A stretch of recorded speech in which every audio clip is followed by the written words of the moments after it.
Глава 606. Великие персоны. Как только великолепная победа была одержана, чудо-саммит начался, и чудо-коммерция приветствовала исторический момент. Чу Тянь и Мэн Ин шли по подвесному коридору, оглядывая свой город. Эта позиция была достаточно высока, чтобы увидеть большую часть города сверху. Чтобы саммит «Чудо» прошел гладко, чудо-город приложил немало усилий. Были размещены гигантские изображения в каждом уголке города, на каждом зеркале была реклама. Они принесли свежие цветы из садов цветочной феи, сделав большую часть города еще красивее. Несколько дюжин воздушных кораблей разлетелись во все стороны, с них свисали гигантские знамена, а в воздухе парили 2 боевых корабля. По всему городу деловито бегали люди, одетые в самые современные мех-костюмы чудо-города. Они использовали летные способности этих мех-костюмов, чтобы летать вокруг, как рабочие пчелы внутри улья. Кто бы мог подумать, что этот большой футуристический город всего год назад был маленьким пустынным городом, который был почти разрушен. Чу Тянь был очень доволен представшей перед ним сценой. К счастью, чудо-город не понес тяжелых потерь от нападения Большой Сухой Империи, иначе, если бы сломанный чудо-город приветствовал всех правителей, мы бы только испортили свою репутацию.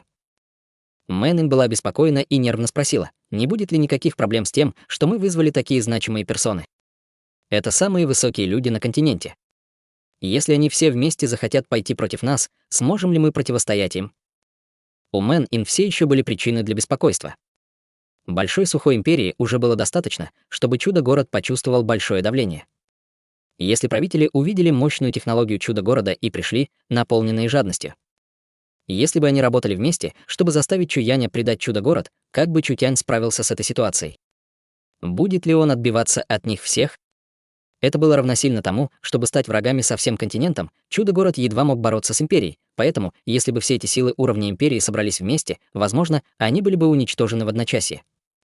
Хотя все они и Империи, между ними есть конфликты, как между Империей Ветряной Луны и Империей Небесного Пламени.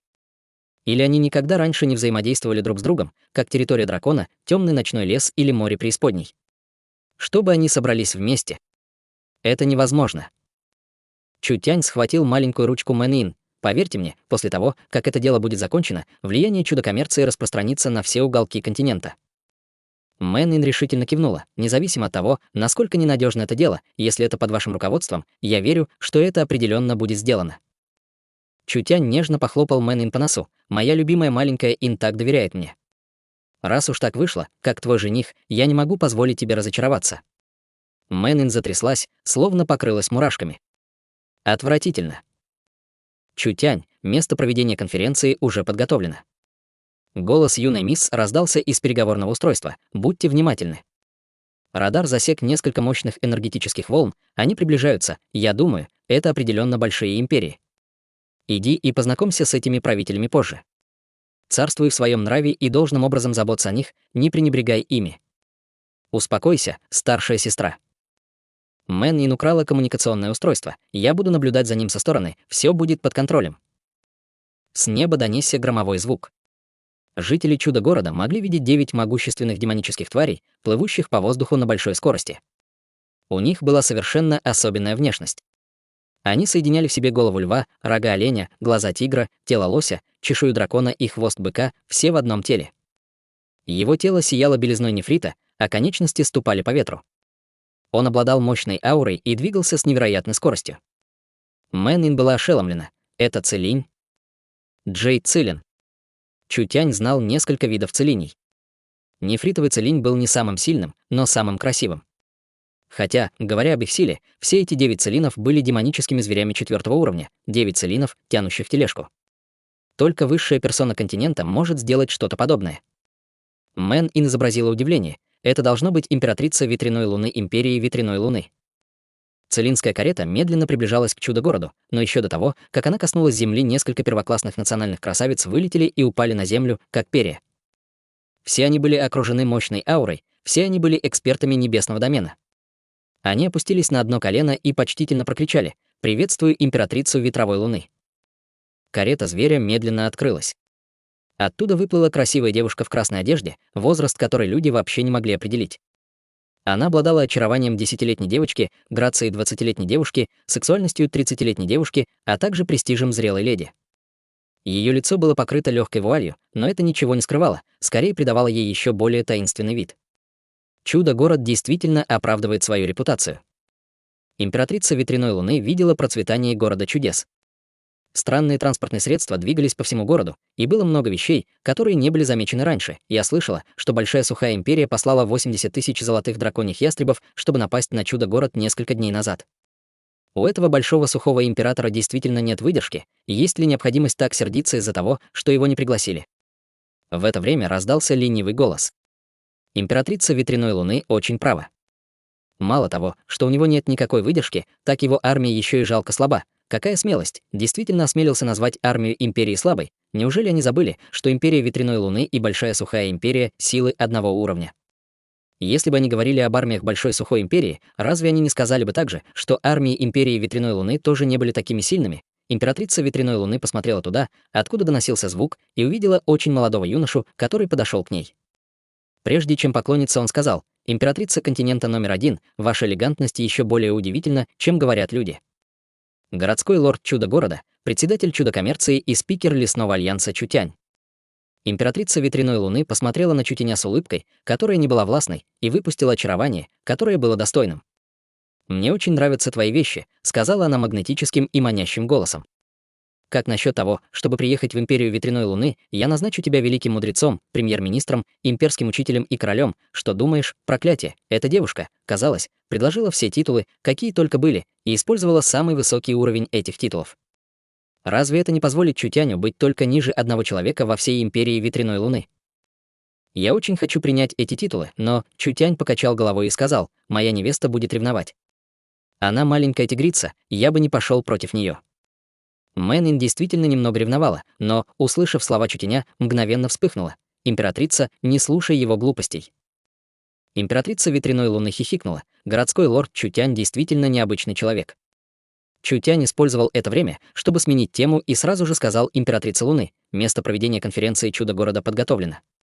Я прошу императрицу сначала осмотреть город, мы начнем, когда прибудут остальные.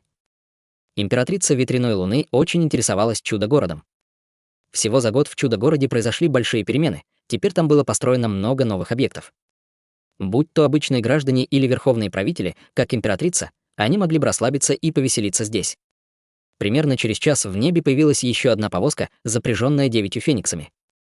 Фениксы выпустили мощную энергию, которая опалила большую часть неба, пока оно не стало красным. Не нужно было ничего говорить, чтобы знать, что небесный пылающий император был здесь. Девятка была вершиной, девятка олицетворяла Всевышнего, поэтому, будь то императрица Ветряной Луны или императрица Небесного Пламени, их личные экипажи были запряжены 9 могущественными бессмертными животными. Только такой экипаж мог похвастаться их статусом. Небесный пылающий император выглядел как крепкий мужчина средних лет с огненно-рыжими волосами. Я слышал, что в Чудо-городе есть потомок бессмертного Феникса, это правда. Чутянь был удивлен, услышав это. Мог ли небесный пылающий император иметь в виду Наньгун Юнь? Верно, это Наньгун. Предок семьи Наньгун происходит из той же линии, что и мы, только другие семьи исчезли, так что семья Наньгун стала семьей маленькой страны. Я никогда не думал, что потомок семьи Наньгун будет сиять в ваших руках. Чутянь подозревал, что император Небесного Пламени был здесь, чтобы красть людей, таких как Наньгун Юнь. Довольно много людей из семьи Наньгун занимали высокие посты в торговле чудесами. Если Небесный Пылающий Император вернет семью Наньгун, он может использовать этот канал, чтобы украсть секреты. Наньгун Юнь имеет довольно большой потенциал, она очень важная часть чудесной торговли. Имея такой большой потенциал, что ты думаешь о том, чтобы позволить ей стать моей ученицей, это будет зависеть от собственных мыслей Наньгун Юнь. Хорошо, я лично спрошу ее. После того, как Чутянь отослал Небесного Императора, Мэнин обеспокоенно спросила: неужели Наньгун действительно уйдет с ним? Как такое возможно? Чутянь закатил глаза. Не говоря уже о дружбе Наньгун с нами, все, что его пылающая империя может дать Наньгун, мы можем дать в 10 раз больше. Не говоря уже о том, что техника культивирования Наньгун — это великое писание Нирваны, которому я ее научил. После того, как Небесный Пылающий Император узнает об этом, было бы хорошо, если бы он не просил Наньгун взять его в ученика. Ветер, луна и небо горят, 2 человеческих императора прибыли первыми. За это время прибыло еще несколько правителей. Среди них были император диких зверей Империи диких зверей Духа Зверя, председатель Совета Темного Ночного Леса, король Преисподней Моря Преисподней, великий старейшина территории драконов и далее. За один день все эти персоны, которые могли топать по континенту, собрались в Чудо-город, и Чудо-саммит официально начался.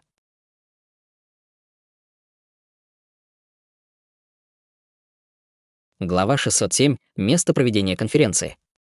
Императрица ветряной луны, император небесного пламени, император диких зверей, король эльфов темного ночного леса, король преисподней моря и великий старейшина территории драконов.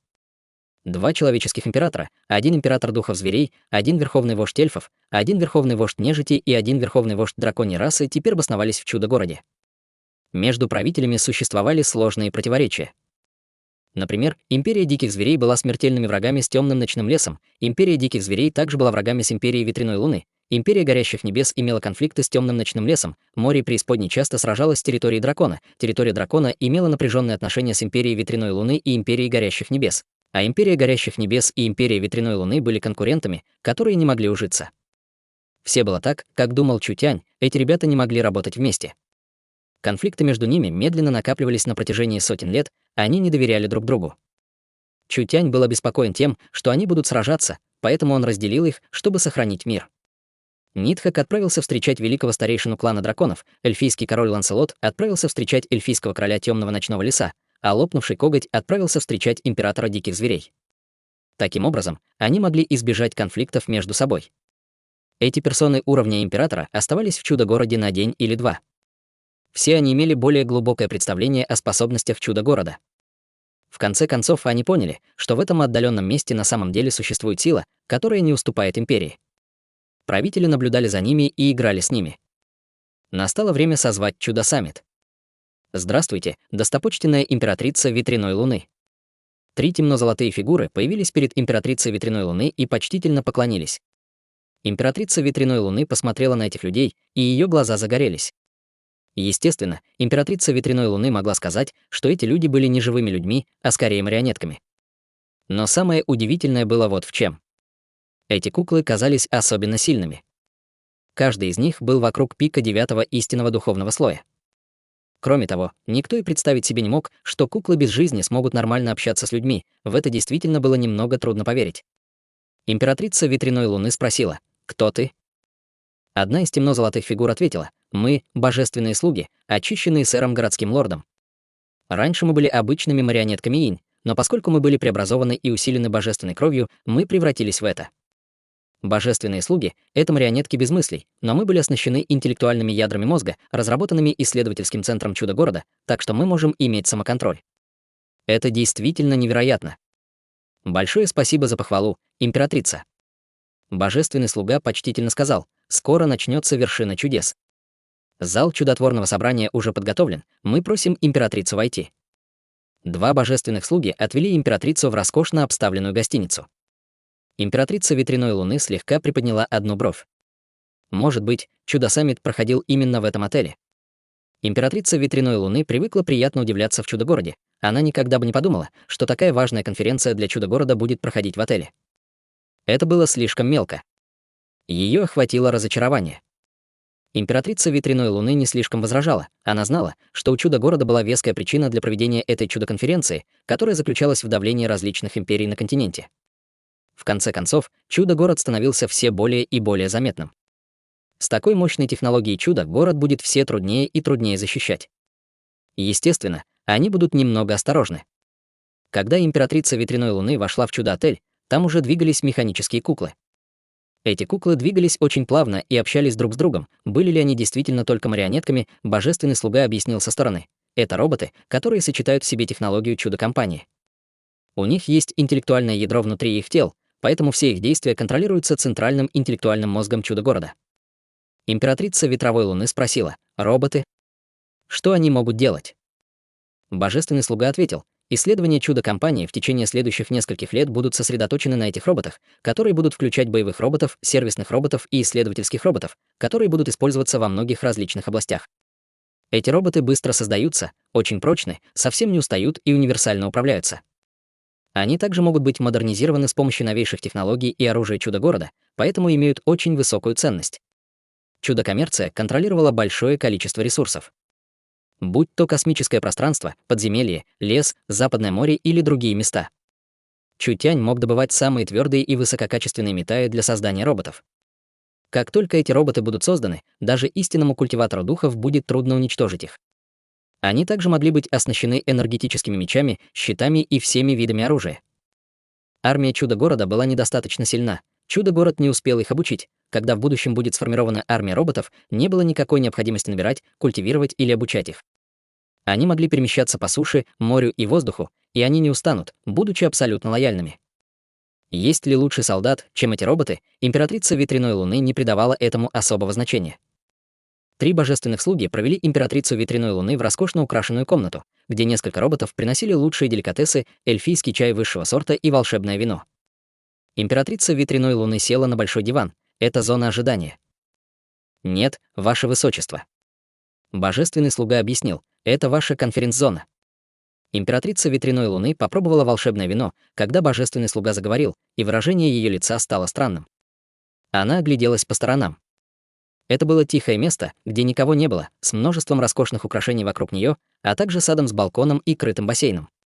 Это тихое и уютное место было местом проведения конференции, Чутяня и остальных здесь не было. Городской лорд уже все подготовил. Сказав это, божественный слуга внезапно вытащил из неведомого места шлем. Этот шлем выглядел очень красиво с несколькими кристаллами, встроенными в него. Императрица Ветряной Луны могла бы сказать, что это были духовные приписываемые кристаллы. Мы просим Ваше Высочество надеть этот духовный шлем и войти в место проведения конференции Чудо-саммит. Надеть шлем, войти на сайт конференции Чудо-саммит, императрица Ветряной Луны была немного удивлена, но внезапно все поняла. Она испытала испытательное поле, арену и духовную библиотеку в свои дни в Чудо-городе, поэтому она знала, что технология Чудо-города может создать духовный мир. Так вот оно что, место проведения конференции Чудо-саммит находилось в духовном пространстве. Этот сопляк Чутянь действительно знал, как застать людей врасплох. Императрица Ветряной Луны надела шлем на голову. После того, как исходные энергетические массивы на шлеме активировались, волна энергии мгновенно накрыла императрицу Луны Ветра. Для духовной энергии этой силы, если бы императрица Ветряной Луны захотела сопротивляться ей, у нее не было никакого способа повлиять на нее вообще. Однако императрица Ветряной Луны освободила свою духовную энергетическую защиту и позволила ей просочиться в ее разум. Закрываю глаза. Открываю глаза. В мгновение ока императрица Ветряной Луны обнаружила, что стоит на гигантском хрустальном драконе. Окружающая местность была большим местом, которое превзошло человеческие ожидания. Там были ряды трапециевидных трибун, которые были аккуратны, как матрицы, расположенные вместе, покрывая небо. Каждый из них был плотно заполнен людьми. Посередине располагалась красивая площадка для проведения конференции в саду. Из центра конференц-зала раздался голос. Теперь на месте появляется императрица номер 1 на континенте. Пожалуйста, поприветствуйте ее высочество в участии в конференции. Мы просим императрицу сесть после входа. Вокруг поднялась волна радостных возгласов. Это густое море людей было просто настоящим морем. Императрица Ветряной Луны была из тех, кто привык к большим толпам, поэтому она не теряла спокойствия и просто спокойно махала рукой. Гигантский дракон принес императрицу Луны Ветра к гигантскому диску, похожему на место конференции, и приземлился на центральной сцене. Там стояло несколько великолепных тронов. 2 председателя чудо-компании сидели на одном из 2 тронов, а остальные троны были оставлены для других правителей. Императрица Ветряной Луны сидела на одном из тронов. В это время на место прибыли и остальные. Каждый человек нес на руках величественного гигантского зверя, который сначала кружил вокруг зрителей, а потом, наконец, добрался до центральной сцены и сел. Хорошо, все уже представлены, так что давайте начнем совещание. Чутянь встал, чтобы дать представление. Все здесь являются пиковыми персонами континента, поэтому я не буду тратить время на представление. Теперь я познакомлю всех с местом проведения конференции. Остальные были очень любопытны. В людском море было по меньшей мере несколько миллионов человек, ни один человек или сила не собирали столько людей вместе, чтобы провести собрание раньше. Все братья и сестры на месте, они все из нашего альянса. Это часть Великая Летняя страна, это часть Великая страна Чоу, это часть Великая страна Вэй. Есть также Северный боевик, Западный Чу, Западная Ласточка, там более 4 миллионов участников из Альянса Королевства. Чутянь указал в другую сторону, эта страна была заполнена странными на вид лесными расами. Это Вечный лес, Дикое Нагорье, Хребет великанов, Хребет дракона, Западное море, город Серебряной луны, Изумрудный город, город 4 сторон. В лесном альянсе более 3 миллионов участников. Чутянь закончил свое простое вступление. Правильно, на этот раз в нашем чудесном саммите будет более 7 миллионов участников в общей сложности. Мы также транслируем это в прямом эфире для миллиардов людей в лесу и королевствах, позволяя им увидеть это вживую. Эта конференция сегодня не только показывает процветание Альянса, она также должна продемонстрировать мощные технологии чудо-компании. Засвидетельствуйте первую эру технологии источника энергии континента. Хонг. Во все стороны раздались аплодисменты. Любой, кто увидел эту сцену, был ошеломлен, будь то император или повелитель. Императрица ветряной луны сидела в этой мирной комнате и, одновременно, в этой иллюзии большой конференц-площадки. Это технология, это наука, все это наполняло человека похвалой.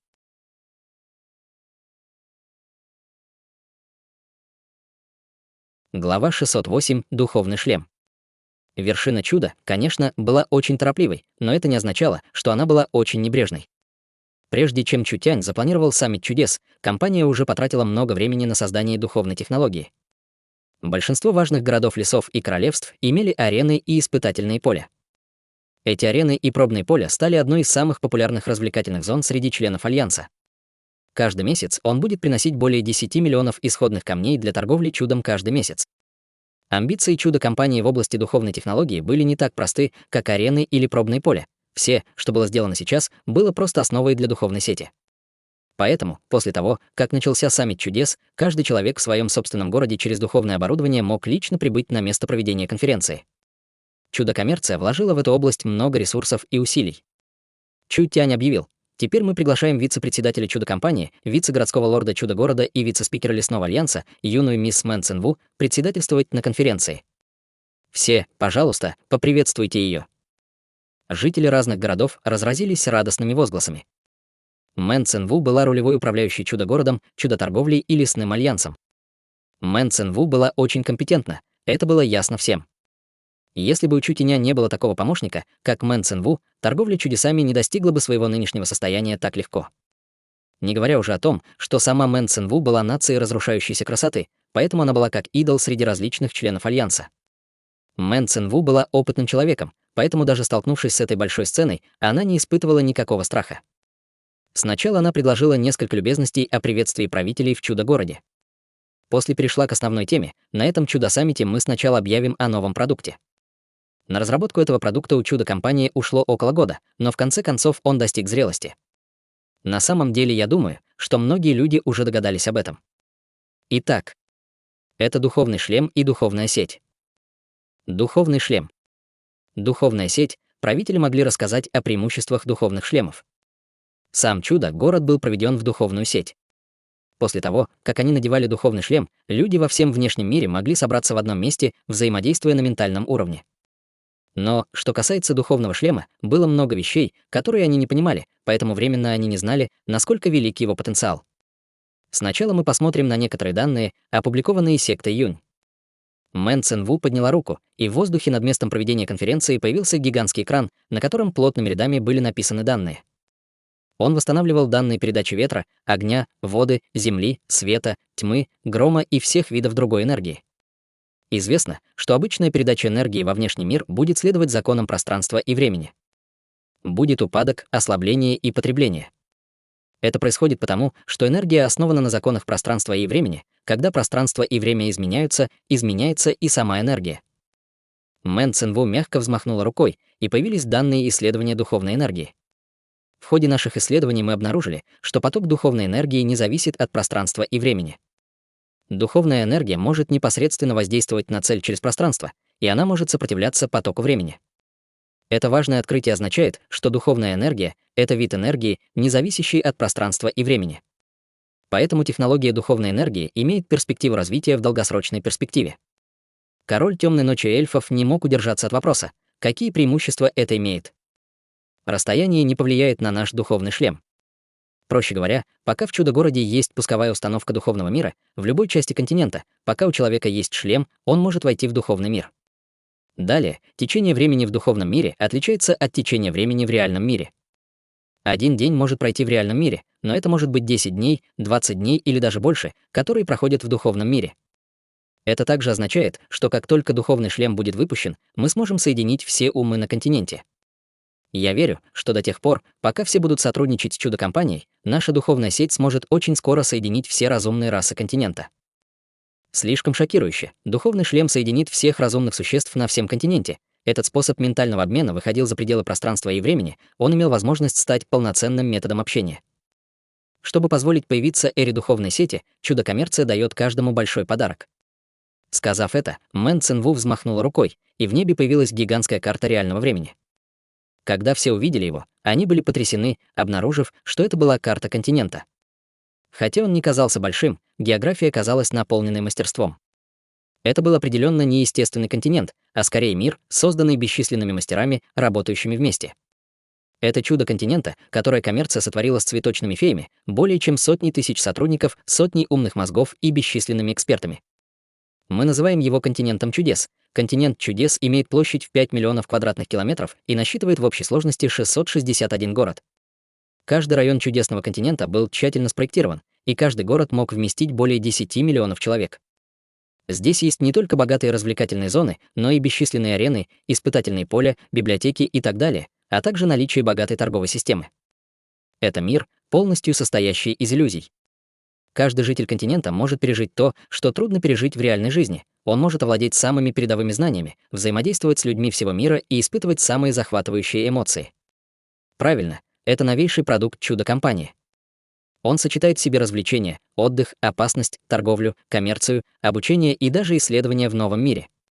Среди правителей все были потрясены. Чудо-коммерция может создать виртуальный мир из воздуха, и люди всего континента смогут подключиться к нему своим разумом, духовный мир ничего не требует. То, что не может быть испытано в реальном мире, было в бесчисленным количеством в виртуальном мире. На континенте чудес было 661 город.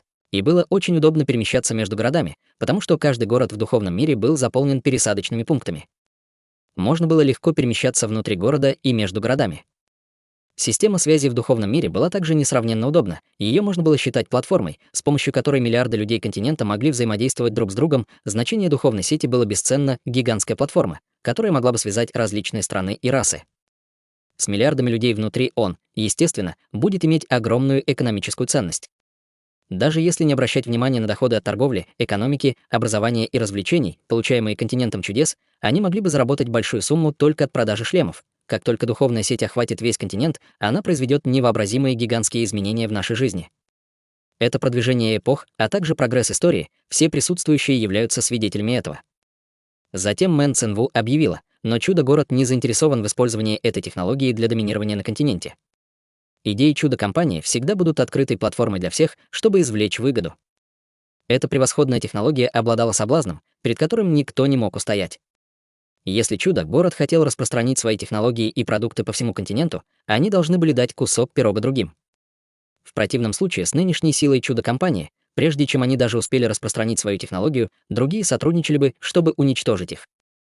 Мэн Цинву великодушно объявил: второе главное объявление саммита заключается в том, что чудо-город выпускает его в качестве открытой платформы.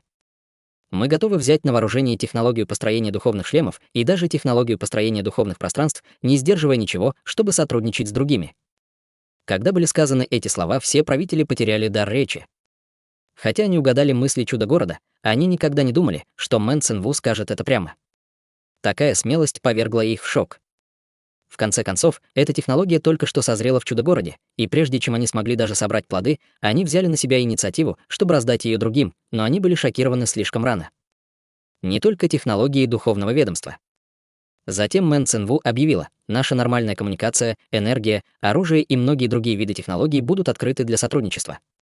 В будущем у нас будет много тесного сотрудничества, так что эта технология в конечном итоге будет предложена союзникам.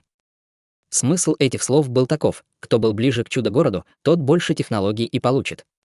Так что, если им нужна была технология чудо-города, они должны были быстро наладить хорошие отношения с чудо-городом. Что касается исследования космического пространства и подземного мира, чудо-город и основные члены Альянса приняли решение после некоторых исследований.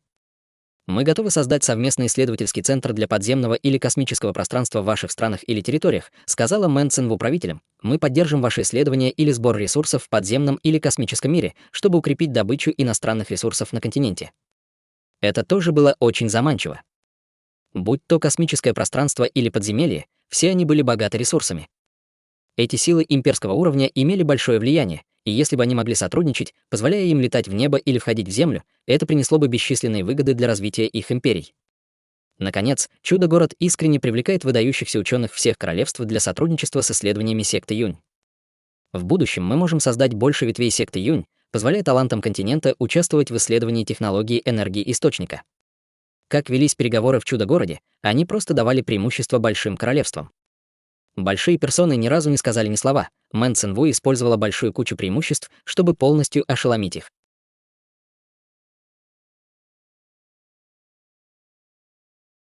Глава 609. Умиротворение. Решимость и искренность чудо-города были безупречны. Нескольким правителям нечего было сказать по этому поводу. Персоны уровня императора имели довольно много власти, но этого было недостаточно, чтобы уничтожить Альянс. В конце концов, эти силы уровня империи были слишком далеки от чудо-города, и они извлекли уроки из ошибки Большой Сухой империи, поэтому они не могли легко вызвать конфликт с чудо-городом. Зачем им отказываться от этой гигантской выгоды, которую они могли бы получить бесплатно? Зачем им рисковать, пытаясь пойти против чудо-города? Чудо-город не испытывал недостатка в партнерах. Даже если все силы уровня империи и континента объединятся, чтобы пойти против них, чудо-город может просто уйти под землю или в открытый космос. Что тогда могут сделать силы уровня империи? Чудо-саммит обладал всеми этими преимуществами, и, как только все они будут реализованы, это значительно увеличит их власть. Только Большая Сухая империя осталась в стороне, Большой Сухой император должен быть полон сожаления. Никто не хотел отставать. Мэн Цинву изучила технологию чудо-компании, чтобы позволить правителям лучше понять ситуацию в чудо-городе. Обладая более глубокими знаниями, они могли бы обсудить конкретный план сотрудничества. Во-первых, для чудо-города было очень важно популяризировать духовную сеть. Чтобы достичь этой цели, чудо-город бесплатно предоставит план и метод изготовления духовных шлемов державам уровня империи. Различные державы уровня империи могли построить на своей территории базы для строительства духовных шлемов. Чудо-город также даст интеллектуальные фабрики, в которых они будут держать акции.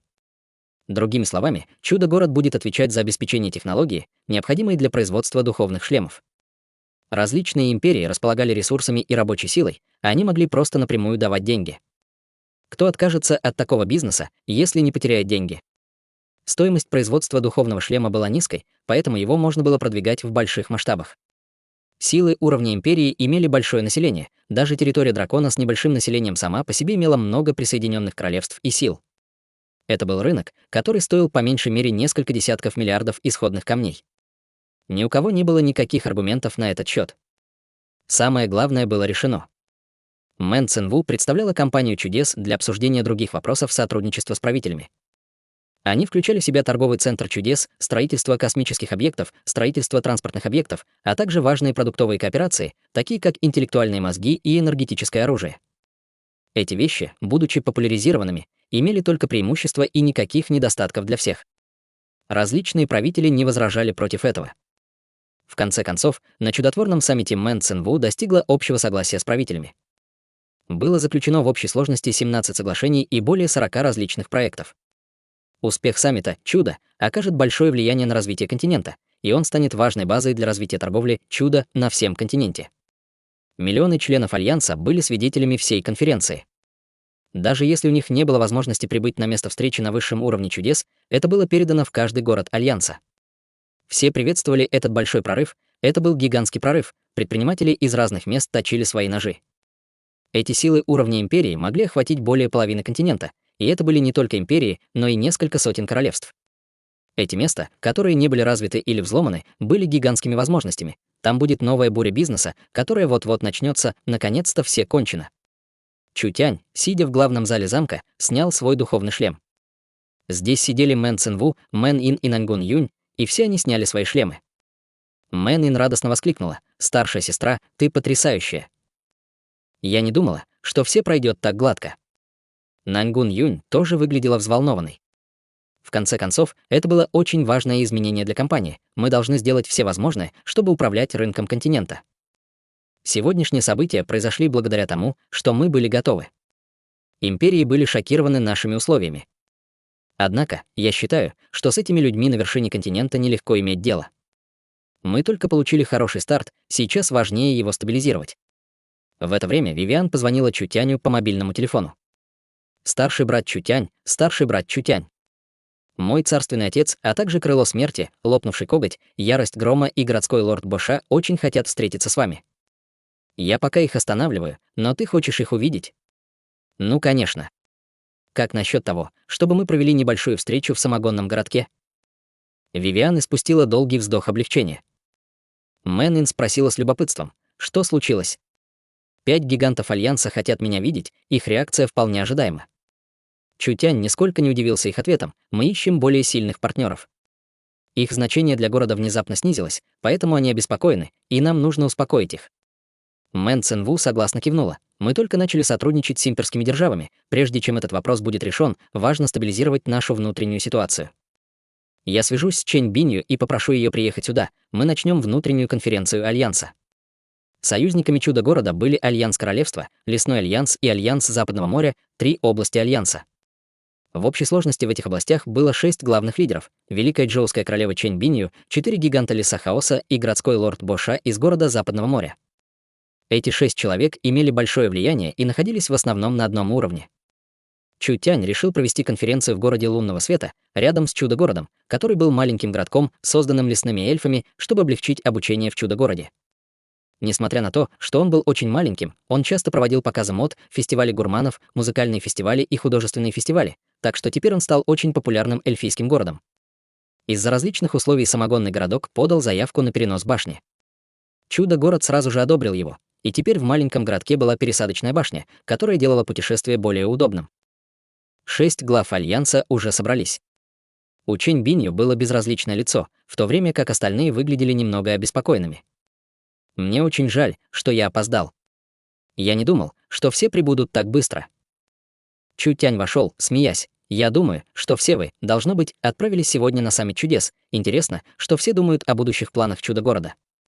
Хватит ходить вокруг да около. Лопнувший коготь особенно не мог сдержать свой гнев. Ситуация сейчас очень сложная. Наши внутренние ресурсы еще не полностью переварены, и, внезапно, большая часть сил на континенте была стянута. Что же нам делать в будущем, вы должны указать мне путь. Ярость Грома согласилась с этим. Как только Чудо-город соберет все большие империи на континенте, не будет ничего, что может поколебать вас. Что же нам теперь делать? Все 5 глав Альянса начали говорить. Только Чэнь Бинью сидела и пила чай. Чу Тянь поднял руку и сказал: «Все, не волнуйтесь. Хотя Чудо-город начал сотрудничать с силами уровня империи, наши корни всегда будут в лесу хаоса.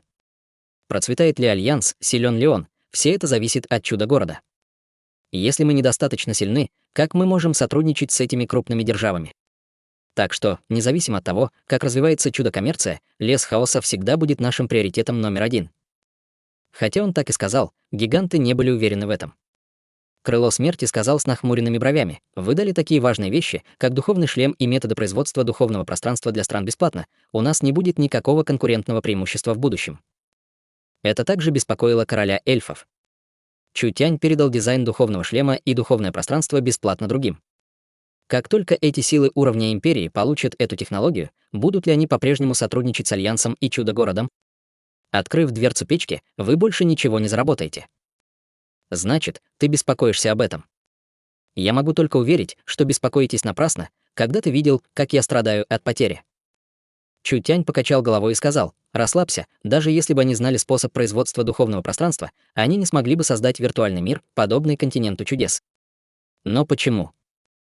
Долгосрочный стабильный духовный мир — это определенно не то, что создается случайно. Чу Тянь просто объяснил: даже если это мир, состоящий из духовной энергии, он требует определенного закона, чтобы стабилизировать его, иначе пространство разрушит само на себя. Я действительно дал им метод создания духовного мира, но этот метод не является полным. Значит, все было так. Более того, духовный мир нуждается в поддержании и управлении. Чудо-континент использует более сотни суперумных мозгов одновременно, и он едва может поддерживать мир в рабочем состоянии. Продолжал Чу Тянь. Население континента чудес будет продолжать расти, и потребуется все больше и больше умных мозгов. Несколько сотен, несколько тысяч, более 10 тысяч — все это возможно. Просто исходя из этого, люди, которые хотят скопировать чудо-коммерцию, будут плакать до смерти. Чу Тянь лишь указал на 2 основных барьера для этой технологии.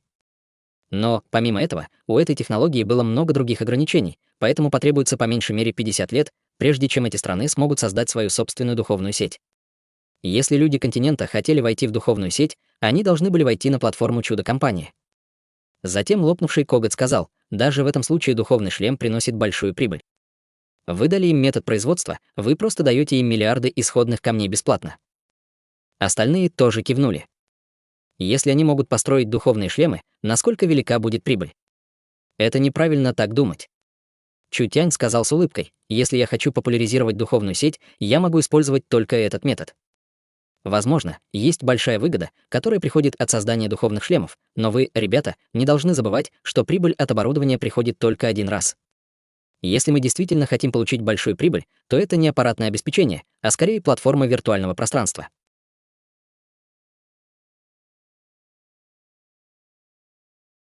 Глава 610. Дополнительные функции шлема. Чутянь хлопнул в ладоши. Мэнин вошла с большой кучей коробок. Узор на этих коробках был знаком духовных шлемов. Вместо того, чтобы говорить, почему бы просто не отпраздновать это? Чутянь открыл одну коробку и достал прекрасно сделанный шлем. Это официальный чудо-шлем, наш чудо-город уже хранит несколько сотен тысяч таких шлемов. Мы готовы выставить их на аукцион в различных точках континента после завершения саммита. Каждый может испытать свои функции в первую очередь. Чудо-город не выдал никакого официального духовного шлема. Правители, пришедшие сегодня на конференцию, имели ограниченные версии, поэтому они могли войти в место проведения конференции, но они не могли пойти куда-либо еще. Ладно, давайте все наденем шлемы. Чутянь первым надел шлем, мы познакомим вас со всеми функциями чудо-шлемов. В тот момент, когда эльфийский король надел шлем, слабое духовное колебание вошло в его сознание. Это было похоже на удар небольшой электрической волны, которой эльфийский король не сопротивлялся, так как это был знак активации чудо-шлема. Его зрение затуманилось. Ланселот был потрясен, обнаружив в поле зрения пульт управления. Конечно, это было не по-настоящему. Это была духовная энергия, поступающая в мозг, и проекция, посылаемая на сетчатку, поэтому это была просто иллюзия. Я думаю, что все уже видят это. Чутянь сел сбоку и объяснил. То, что предстает перед вашими глазами, это несколько вариантов выбора. Помимо основного варианта входа на континент чудес, существует также духовная коммуникация, духовный банк и духовный рынок. В настоящее время эти три основные службы открыты, а чудо-континент еще не открыт, так что подключиться к нему пока невозможно. Главным пунктом будут эти три вспомогательные службы. Наши номера сотовых телефонов могут напрямую подключаться к духовному шлему, человек может звонить непосредственно с помощью духовных шлемов, что позволяет ему мгновенно связаться с кем-то через духовную коммуникацию. Вы хотите попробовать это сделать? Ланселот и Нитхок попробовали. После того, как они оба соединились с духовными шлемами, появилась сцена, которая заставила всех изменить выражение лица. Когда звонок соединился, перед ними возникло изображение другого человека. Конечно, этот образ не был реальным, это был только виртуальный образ, проецируемый духовным шлемом. Удивлен. Это и есть благо духовного общения. Когда духовное общение сравнивается с магнетическим звуковым общением, сказал Чутянь со слабой улыбкой, есть два главных преимущества. Во-первых, это неограниченное расстояние, не нужно беспокоиться о том, чтобы войти в место без какого-либо покрытия. Во-вторых, когда другая сторона проецируется с духовной энергией, тогда можно говорить лицом к лицу. Ланселот кивнул. Это действительно очень большой шаг вперед. Вы должны понять, что наш обычный способ связи имеет свои преимущества, но проблема в том, что мы должны заполнить этот мир станциями связи. Это не поддается управлению, это потребляет большое количество ресурсов и усилий, а зона покрытия очень ограничена, поэтому прибыль очень хлопотна. Чутянь сказал это, прежде чем мягко постучать по шлему. Преимущество духовной связи в том, что она не нуждается в станциях. Это требует всего лишь нескольких сотен суперумных мозгов, чтобы управлять одновременно. Чудо-город может создать очень выгодную систему сборов. Чудо-город в будущем мог бы использовать свои два способа коммуникации, чтобы доминировать на коммуникационном рынке всего континента. Духовное общение будет дорогим, оно будет в основном ориентировано на высококлассных клиентов. Обычные сотовые телефоны и магнитная звуковая связь будут очень дешевыми, ориентируясь на клиентов низкого и среднего класса. Чутянь мог сказать, не скромничая, что пока духовный шлем был распространен по всему континенту, они могли заработать свои деньги на рынке связи, просто продавая шлемы. Самым важным было то, что рынок связи был рынком потребления, поэтому они будут продолжать получать доход, пока люди используют его. Повелитель драконов не мог удержаться от вопроса, как же чудо-город будет взимать плату? Хороший вопрос. Чутянь мягко постучал пальцем. Вы видите индивидуальный банковский вариант под вариантом связи? Они обратили внимание на духовный банк. Перед ними на экране появилась страница с информацией об учетной записи, Ланселот и остальные были потрясены, обнаружив, что он непосредственно отображает их банковскую информацию, включая их несколько банковских карт и банковских счетов. Чутянь объяснил, банковская система нашего альянса использует передовые технологии духовного распознавания. Разум каждого человека уникален в этом мире, поэтому очень безопасно использовать его в качестве ключа для своего банковского счета. Я уже собрал банковскую информацию с помощью интеллектуального мозга и сохранил все это в мире духовной сети. Наша цель, чтобы каждый человек в будущем имел духовный банковский счет. Это открытие было слишком шокирующим. Люди обнаружили, что могут не только видеть свои духовные банковские счета, но и переводить деньги между ними.